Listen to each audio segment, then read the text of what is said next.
이 시간 저희들이 로마서 9장을 읽었습니다. 여러분, 로마서 9장은요, 우리에게 중요한 교리를 가르쳐 줍니다. 다시 말하면 하나님의 주권에 대한 말씀을 기록하고 있는 것입니다. 우리가 하나님의 주권을 인정하고 우리가 바라보게 될 때 우리는 하나님 앞에 겸손하게 되고 또 하나님을 경외하는 믿음을 갖게 됩니다. 또 하나님의 주권을 인정할 때 우리는 하나님의 은혜를 알게 되고 은혜 가운데 거하는 자가 얼마나 큰 복인가를 깨닫게 되며 기쁨으로 살아갈 수 있는 동력을 얻게 됩니다.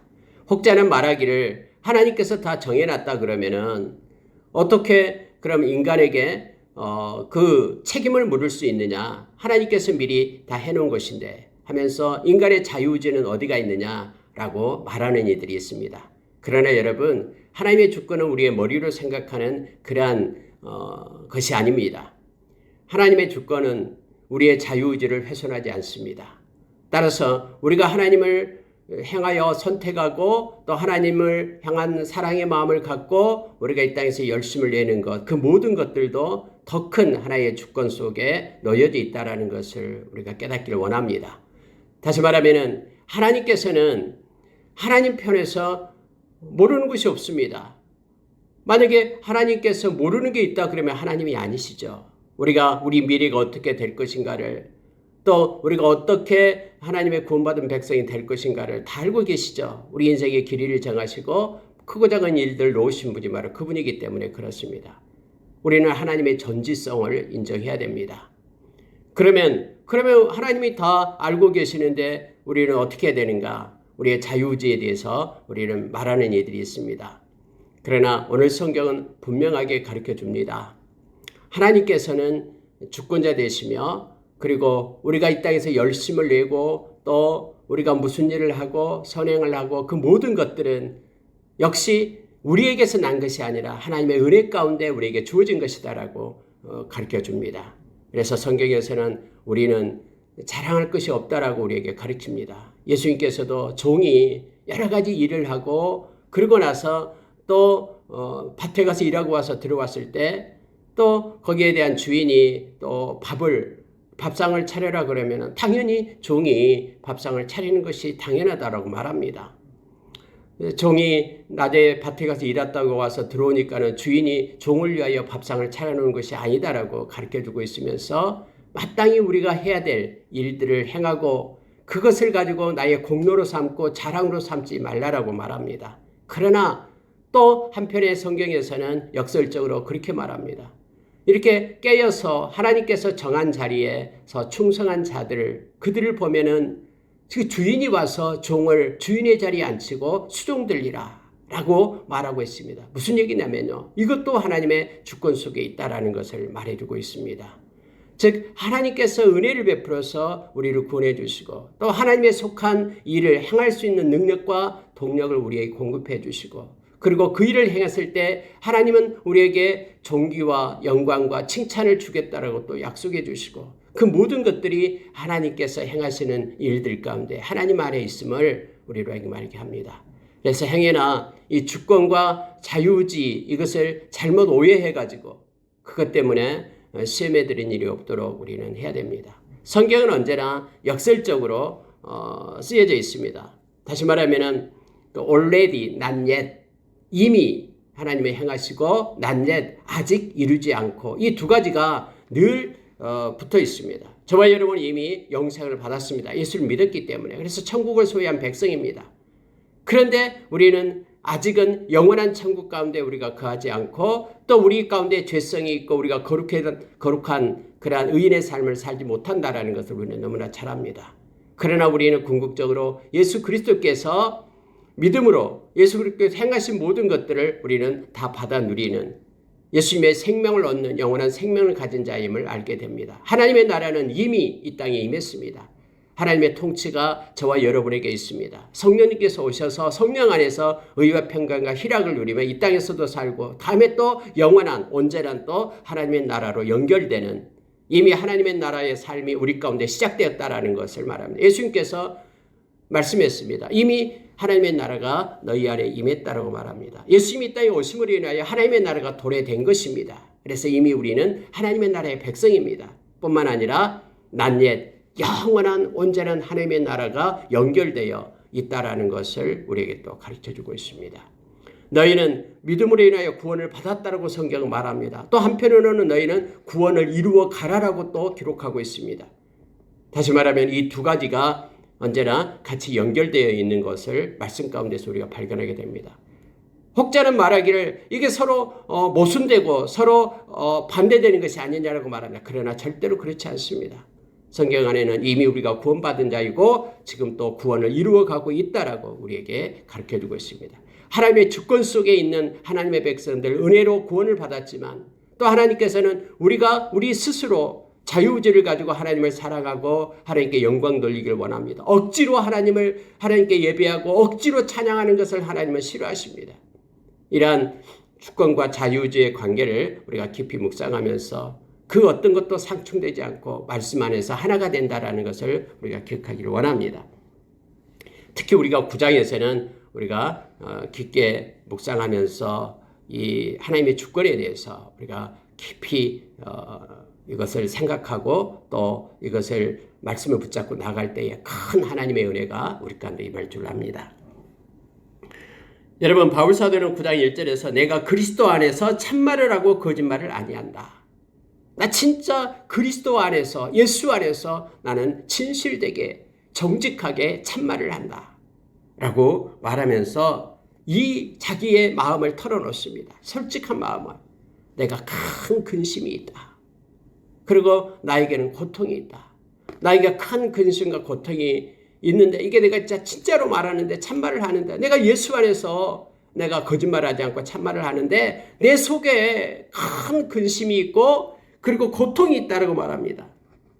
내가 진짜 성령 안에서 내 양심이 이것이 사실이다. 그러니까 그리스도 안에서 내가 참말을 하고 내가 성령 안에서 내가 내 양심, 선한 양심으로 정직한 양심으로 내가 말하는데 이게 참말이다라는 거예요. 큰 그런 근심과 그리고 고통이 있다라는 겁니다. 그게 뭐냐면은 그게 바로 3절이에요. 나의 형제 곧 고륙의 친척을 위하여 내 자신이 저주를 받아 그리스도에게서 끊어질지라도 원하는 바로라. 무슨 얘기냐면요.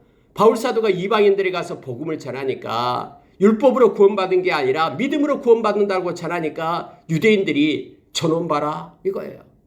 바울을 향해서. 그리고 유대인들이 가는 곳곳마다 바울을 죽이려고 했잖아요. 왜요? 매국노.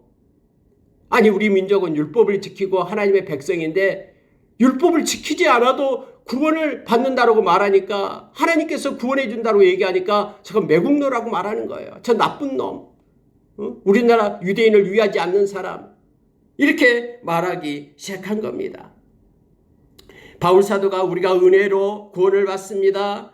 이방인에게 또 역시 구원을 받습니다. 라고 말하니까는 유대인의 배반자요 율법의 파괴자라는 공격을 받았어요. 그런데 이 공격이 너무나 바울사도를 고통스럽게 하고 마음에 근심을 주게 하는 거예요. 왜냐하면 바울사도는 정말로 이 유대인들을 사랑했거든요. 그래서 여러분 우리가 알다시피 가는 곳곳마다 말씀을 전할 때 시나고그 그 회당에 들어가서 말씀을 전했잖아요. 유대인들에게 먼저 전했잖아요. 근데 유대인들이 말씀을 받지 않으니까 이방인에게 가서 말씀을 전했던 것을 우리는 너무나 잘 알잖아요. 우리 여러분 3차 전도여행 때 에베소에 가서 복음을 전할 때에요. 3개월간이나 계속해서 회당에 가서 말씀을 전했어요. 근데 회당에서 유대인들이 말씀을 받기를 거부해요.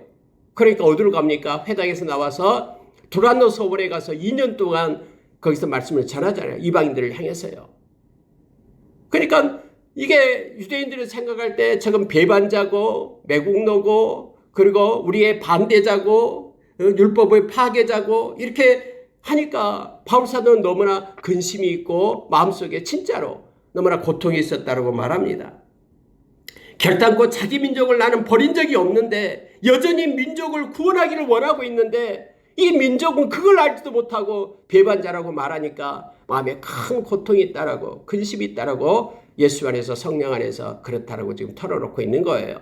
그러면서 진짜 마음은 내가 진짜 3절에 말하잖아요. 내가 진짜 골육의 친척을 위하여 내 민족을 위하여 내 자신이 저주를 받아서 그리스도에게서 끊어질지라도 내 민족이 구원을 받았으면 좋겠다라고 그렇게 말하는 이가 바로 이 바울 사도잖아요. 마치 옛날에 모세처럼 모세가 이스라엘 민족을 갖다 하나님께서 없애버린다고 하니까는 그렇게 말하잖아요. 하나님, 내 이름이 생명책에서 지워진다고 해도 이 민족 살려주세요. 지금 바울 사도가 동일한 기도를 하고 있는 거예요. 마음의 근심을 가지고요. 나는 내 민족 사랑합니다. 그들이 다 구원받았으면 좋겠습니다. 그들이 구원받고 내가 저주를 받아서 내가 끊어진다 할지라도 그들이 구원받았으면 좋겠습니다. 라고 그 민족을 사랑하는 바울 사도의 모습을 이렇게 성경은 나타내주고 있습니다. 이게 진짜다라는 거예요. 예수 안에서, 성령 안에서 내 양심이 그렇게 말하고 있다. 얼마나 민족을 사랑하고 있는가를 알게 됩니다. 그런데 이것도 알지 못하고 유대인들은 손가락질하고 배반자라고 말하고 그렇다라고 말합니다. 실제적으로 유대인들은 너무나 하나님께 많은 은혜를 받았다라고 지금 바울 사도가 말하고 있는 거예요. 그들은 양자됨과 영광과 언약들과 율법을 세우는 것과 예배와 약속들을 그들에게는 주어졌다라는 거예요. 아브라함으로부터 시작해서요. 이삭을 통해서. 그런데 그들이 그러한 하나님의 엄청난 은혜를 받고도 그 은혜를 버렸다라고 말합니다. 하나님을 진심으로 섬기지 않고 등지고 하나님을 떠났다라고 지금 말하는 거예요. 유대인들은 육신으로 하면은 그리스도가 그들에게도 나왔잖아요. 다윗의 자손이었으니까. 예수 그리스도는 만물에 계셔서 세세의 찬양을 받으실 하나님이시다라고 말합니다. 그 하나님이 육신으로 유대인에게서 났다라고 말합니다.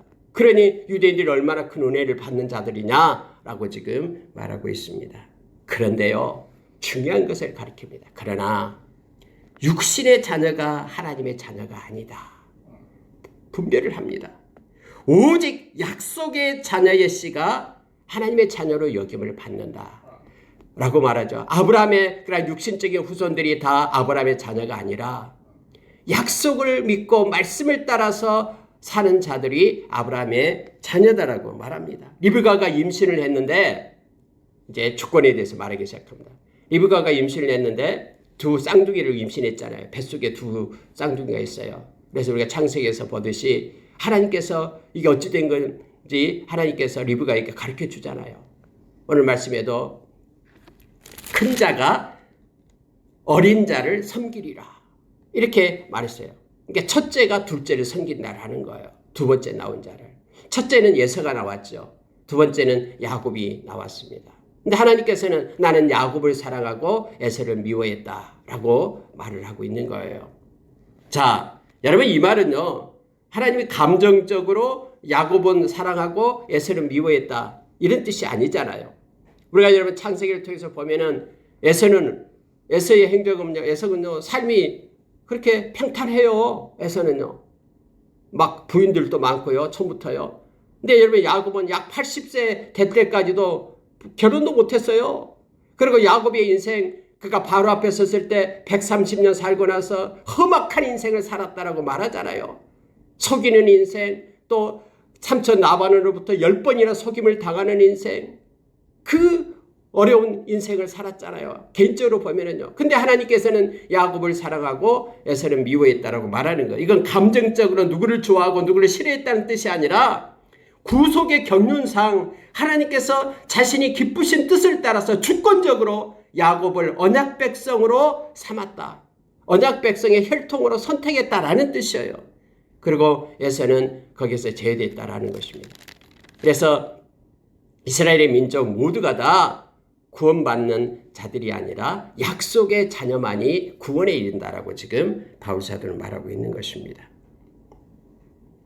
여러분 이것은 하나님의 주권을 얘기합니다. 왜냐면요 보십시오. 아니 애가 태어나지도 않았는데 태어나기도 않을 때부터 하나님은 선택을 했잖아요. 야곱을요. 뭐 야곱이 뭐 태어나가지고 선한 일하고 착한 일하고 뭐 부모님 말씀 잘 듣고 이거 보고 이 행위 보고 아 그래 너는 내가 택할 만하다 해서 택한 게 아니잖아요. 아직 뱃속에 있을 때부터 하나님께서 주권적으로 정했다고 말합니다. 그 자식들이 아직 나지도 아니하고 무슨 선이나 악을 행하지 아니한 때에 택하심을 따라 되는 하나님의 뜻이 행위로 말미암지 않고 오직 부르시는 이로 말미암아 서게 하려 하사라고 성경은 그렇게 기록하고 있는 것입니다. 하나님의 주권을 지금 말하고 있는 것입니다. 여러분 그러면은 구원이라는 게 이미 하나님에 의해서 선택되었다면은 그러면 왜 사람이 그 결과에 대해서 책임을 져야 합니까? 라는 의문을 던지기 시작합니다. 많은 신학교에서 이 의문을 던지고요. 지금까지 2000년 역사 가운데 계속해서 논쟁을 대해왔던 일이기도 합니다. 아니 하나님께서 태어나기도 전부터 야곱을 택했고 에서는 택하지 않았다 그러면은 에서가 행하는 그에 대한 책임을 어떻게 물을 수가 있습니까? 하나님이 택한 것인데 이렇게 반문할 수도 있잖아요. 구원받는 자와 구원받지 않는 자를 하나님이 정해놨다 그러면은 구원받지 않는 자를 하나님께서 벌할 수 있습니까? 이미 하나님께서 택한 것인데 라고 자유의지에 대해서 이건 자기 자유의지대로 하는 것이 아니기 때문에 어떻게 책임질 수 있습니까? 라고 반문할 수도 있습니다. 그러나 여러분 비록 우리가 충분히 여기에 대해서는 이해할 수가 없습니다. 우리의 지식이 한계가 있기 때문에. 그렇지만은 이 하나님께서 선택했다는 이 교리는 인간의 책임을 배제하지 않습니다. 이게 중요해요. 다 성경에는요. 자기의 행함으로 인하여 심판을 받는다라고 말하고 있죠. 여러분 로마서 다음에 나와요. 로마서 14장에서 하나님의 심판대가 있잖아요. 근데 하나님의 심판대 앞에서는 그들이 심판을 받는데 뭐냐면 자기 행위를 따라 심판을 받는다고 했거든요. 그러면 자기가 이 세상에서 행하는 그 행위에 따라서 심판을 받게 된다고 말합니다. 고린도후서 5장 10절에도 마찬가지예요. 그리스도 심판대 앞에 있는데 그들이 다 각자의 행위대로 심판을 받는다고 말합니다. 우리가 요한계시록 20장 11절 이하에도 백보자 심판이 있는데 그 심판대 앞에서 다 행위의 책이 있어가지고 그 행위에 따라서 그들이 심판을 받는다고 말하죠. 그럼 그들의 행위에 대한 그들이 책임을 지고 심판을 받는다고 말합니다. 우리가 여러분 요한계시록 20장 8절에서 하나님의 나라에 들어가지 못하고 불못에 던져질 그러한 죄에 대해서 8가지를 쭉 기록해 두고 있어요. 물론 대표적인 거로 나타내고 있죠. 상징적으로요. 그런데 그 중에 믿지 않는 죄를 말하고 있죠. 하나님께서 예수 그리스도를 우리의 죄값으로 지불하고요. 우리는 원래 다 죽을 자들이에요. 그런데 죄값으로 지불하고 그를 믿는 자에게는 그들이 너희 죄를 사해 주었다라고. 그가 너희 죄를 사했다라고. 예수님이 죽으심으로 인하여 우리의 죄를 사했다라고 정하신 그 하나님의 그 뜻을 믿는 자, 그 의롭게 정한 것을 믿는 자에게 하나님이 의로 여기신다라고 말했거든요. 근데 그래서 그 믿지 않는 하나님의 말씀을 믿지 않는 자에게 믿지 않는 그런 죄에 대해서 하나님께서 심판하고 불못에 던진다라고 말하고 있거든요. 만약에 이것이 겁이 난다 그러면 당연히 예수님을 믿어야 되죠. 그런데 하나님의 말씀을 우습게 여기고 믿지 않고 그런 일이 없다라고 생각하니까 믿지 않겠죠. 말씀을 믿지 않죠. 그래서 거기에 대한 책임을 그 스스로 져야 된다라고 말하고 있습니다. 그래서 여러분요. 하나님의 주권과 이 자유의지를 잘못 생각하면 안 됩니다. 우리가 자유의지, 우리 스스로 행하는 그 모든 것들, 이 하나님의 주권이 우리의 자유의지를 훼손하지 않습니다. 그래서 우리가 행하는 자유의지대로 행하는 그것을 가지고 우리는 책임을 지게 되고 심판을 받게 됨을 성경은 말해주고 있는 것이죠. 그러니까 주권은 하나님 편에서 생각하는 거고요. 우리 인간의 편에서는 자유의지를 가지고 이 세상에서 살아가면 됩니다. 그런데 그 자유의지도 하나님의 은혜 가운데 우리에게 주어진 것이다라는 것을 우리가 기억하기를 원합니다. 자, 여러분, 이 하나님의 이 선택이 인간의 책임을 배제하지 않습니다. 성경은 하나님은 모든 이들이 진리를 알고 회개함으로써 구원을 받고 멸망하지 않기를 원하신다라고 분명히 말하고 있습니다. 이번에 디모데전서 2장 4절에 보면은 모든 사람들이 다 회개해서 다 구원받기를 원한다라고 하나님은 그렇게 하나님의 마음을 말했습니다. 그럼 우리가 자유의지를 가지고 회개하고 하나님 앞에 나아갈 때 하나님께서는 은혜로 우리를 구원해 주시는 하나님이심을 알게 합니다. 어떤 사람은 또 이렇게 말합니다. 기도할 필요 없다라고 말합니다. 왜요? 다 하나님의 뜻대로 이루어 가실 텐데 뭐 하려고 기도하냐? 아니요.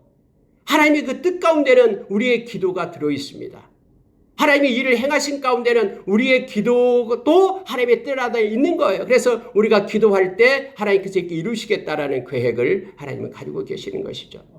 이것도 하나님의 주권과 자유주의 관계예요. 그래서 여러분, 우리가 이 땅에서는 하나님께서 주신 말씀을 붙잡아야 됩니다. 주권이니 자유주의니 하면서 이렇게 나눠져 가지고는 나는 절대로 이제 기도도 안 해. 나는 이제는 하나님께 맡기고 나는 노력도 안 해. 이게 아니에요. 성경 곳곳에 보면 이 두 가지가 역설적으로 잘 이렇게 연결돼서 돌아가고 있음을 보게 됩니다. 하나님을 사랑하는 자들은 마음 가운데 소원을 갖습니다. 하나님을 위하여 내가 무엇을 할까? 하나님의 기쁘신 뜻을 위하여 무엇을 할까? 이것이 믿음이 가진 자의 모습이거든요. 왜냐하면 하나님의 사랑을 우리의 마음 가운데 부어주기 때문에.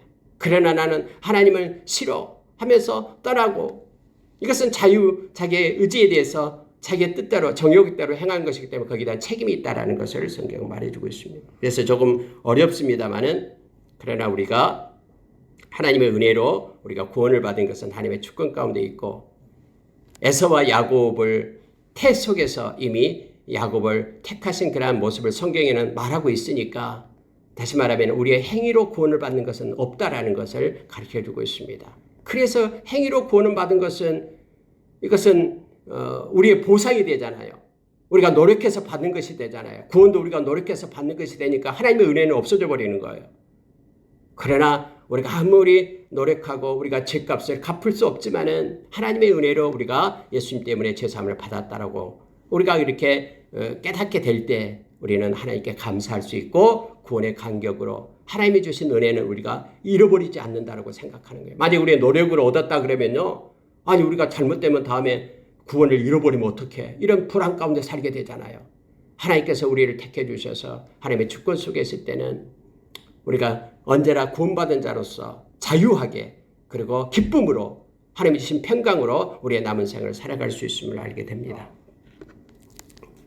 여러분, 성경은 동시에 본질의 경우는 구원에 관한 하나님의 절대적인 주권을 강조하고 있습니다. 이렇게 두 가지가 다 성경에 나와 있는 거예요. 우리 인간의 입장에서는 모순처럼 보이는 이 두 가지 교리. 그렇지만은 하나님의 입장에서는 전혀 모순이 없습니다. 다 아름답게 조화를 이루고 있음을 성경을 통해서 우리에게 가르쳐 줍니다. 또한 여러분, 이 9장에서는 이제 하나님의 주권을 말할 때에 토기장이 비유를 가지고 나타내주고 있습니다. 자, 16절에 한번 보시면요. 그런즉 원하는 자로 말미암음도 아니요, 다른 박질을 하는 자로 말미암음도 아니요, 오직 긍휼히 여기시는 하나님으로 말미암음이니라. 내가 긍휼히 여길 자를 긍휼히 여기고 불쌍히 여길 자를 불쌍히 여기리라. 모세에게 이렇게 하나님께서 말씀했거든요. 하나님이 주권을 말하고 있잖아요. 저와 여러분은 하나님께서 긍휼히 여겨주셔서 하나님의 백성이 된 겁니다. 그래서 하나님께 감사를 드리는 것이죠. 그리고 하나님은 우리를 불쌍히 여겨서 우리를 불러서 구원을 받게 하십니다. 그러면은 믿지 않는 자들은 그렇게 주장하겠죠. 그러면 하나님이 우리를 긍휼히 여기지 않고 하나님이 우리에게, 그러면 하나님이 불쌍히 여기지 않았는가? 근데 그들은 그걸 생각하지 못합니다. 만약에 그것을 알고 있다 그러면은 당연히 하나님 앞에 와서 엎드려서 기도하겠죠. 하나님 나를 불쌍히 여겨달라고. 그런데 그들은 웃어요. 하나님이 어디 있냐라고 말합니다. 하나님을 믿지도 않고 웃기는 소리 하지 말라라고 말합니다. 하나님은 원하는 자로 말미암고 다른 박질하는 자로 말미암는 도 아니다라고 말합니다. 내가 소원해서 내가 막 원해가지고 구원이 내게 왔다. 아니요. 하나님을 찾는 자도 없고 아무도 선한 자가 없다라고 했습니다. 하나님이 먼저 우리를 택했다라고. 그래서 우리가 예수 믿게 되었다라고 말합니다. 다른 박질을 잘한다고 구원 얻는다고요? 아니요. 능력이 있고 힘이 있고 지식이 있어서 다른 박질을 잘하는 그런 능력이 있어서 구원 얻는다고요? 아니요. 아무리 다른 박질을 잘해도요, 방향이 틀리면은 점점 멀어지잖아요. 더 잘할수록 더 멀어지잖아요. 그것으로가 아니라 구원은 하나님의 은혜로, 하나님의 주권으로 하나님이 부르셔서 우리가 구원 얻는 자가 되었다라고 성경은 가르쳐주고 있는 것입니다. 그래서 예수 믿는 사람들은 이 구원의 감격 속에 살아야 됨을 가르쳐줍니다. 그런즉 하나님이 하고자 하시는 자를 긍휼히 여기시고 하고자 하시는 자를 완악하게 하시느니라 해서, 완악하게 한다라는 것은 긍휼에서 배제한다라는 것을 말합니다. 하나님 마음 가운데 하나님 두기를 싫어하는 사람은 하나님이 내버려 둔다고 하잖아요. 우리가 로마서 1장에서 이미 배웠습니다만 3번씩이나 하나님께서 그들을 유기시킨다. 하나님을 떠나고자 하는 자들, 마음속에 하나님을 두기를 싫어하는 자들, 그들 마음대로 살아라라고 하나님께서는 은혜의 울타리를 걷어내는 거예요. 그러면 그들에게 주어지는 것은 하면서 그 죄악이 나오죠. 모든 불의와 추악과 나오면서 끝까지 무정한 자여 무자비한 작가리 해서 21가지, 26가지, 26가지인가요? 계속해서 막 기록이 됐잖아요. 이것이 완악하게 한다라는 뜻으로 성경은 기록이 되고 있음을 보게 됩니다. 그러면 하나님이 허물이 있느냐?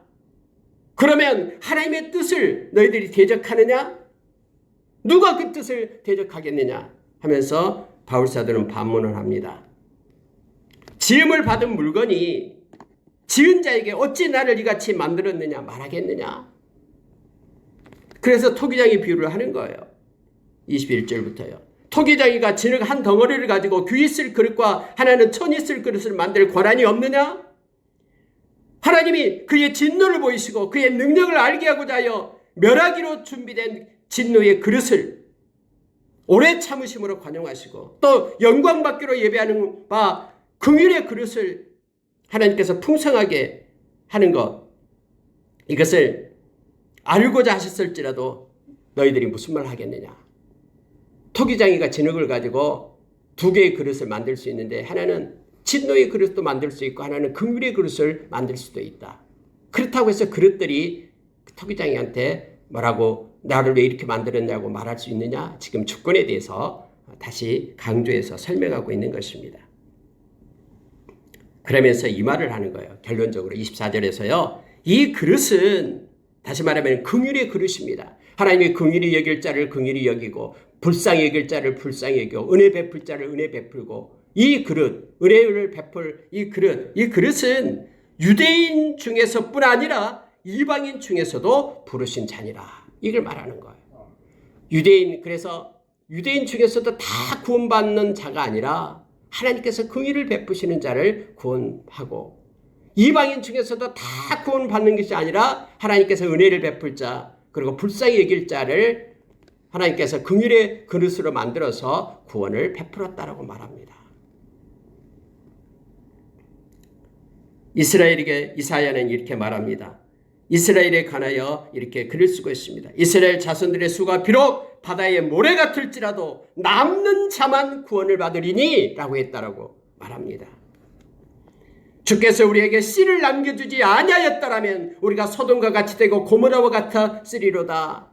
이렇게 기록하고 있죠. 남는 자, 긍휼의 그릇으로 지음을 받은 자, 그들만이 구원에 이르렀다라고 말합니다. 이방인들도 의를 얻었다고 말합니다. 그런데 이것은 믿음에서 난 의다라고 말합니다. 믿음으로 말미암아 하나님의 은혜로 구원을 받은 이들입니다. 저와 여러분도 마찬가지예요. 구원을 받을 만한 어떤 능력이나 또 선행이나 어떤 조건이 돼서 저희들이 구원받은 게 아니잖아요. 전적인 하나님의 은혜로 우리가 믿음으로 구원을 받은 자가 된 것입니다.